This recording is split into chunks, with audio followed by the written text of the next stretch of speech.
Google এমন একটি বিশেষ টুল চালু করতে যাচ্ছে যা এআই দিয়ে তৈরি নকল ছবি শনাক্ত করতে সক্ষম হবে। এই উদ্যোগকে ভুয়া তথ্য ও ছবি ছড়িয়ে প্রতারণার বিরুদ্ধে বড় পদক্ষেপ হিসেবে দেখা হচ্ছে। বর্তমান সময়ে অপরাধীরা এআই প্রযুক্তি ব্যবহার করে নকল ছবি তৈরি করছে। এসব ছবি ব্যবহার করে মানুষকে ব্ল্যাকমেইল করা হচ্ছে এবং আর্থিক প্রতারণার পাশাপাশি সামাজিক ও মানসিক ক্ষতি করা হচ্ছে। এই সমস্যা সমাধানে গুগল জনপ্রিয় মেসেজিং অ্যাপ হোয়াটসঅ্যাপের সহযোগিতা নিচ্ছে, যা এই উদ্যোগের কার্যকারিতা আরও বাড়াবে। হোয়াটসঅ্যাপের অ্যান্ড্রয়েড এবং ওয়েব ভার্সনে গুগলের রিভার্স ইমেজ সার্চ ফিচার পরীক্ষা করা হচ্ছে।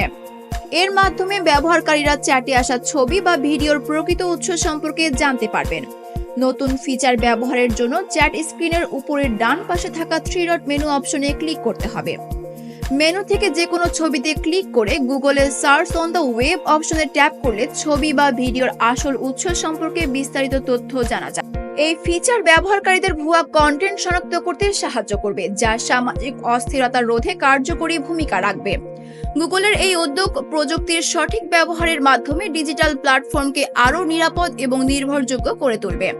ভুয়া ছবি বা ভিডিও ছড়িয়ে সমাজে যে নেতিবাচক প্রভাব পড়ে তা রোধে গুগলের এই পদক্ষেপ অত্যন্ত সময়োপযোগী। প্রযুক্তি ব্যবহারকারীদের ভুয়া তথ্য থেকে রক্ষা করার জন্য এমন সঠিক এবং নিরাপদ প্রযুক্তির ব্যবহার এখন একেবারেই অপরিহার্য।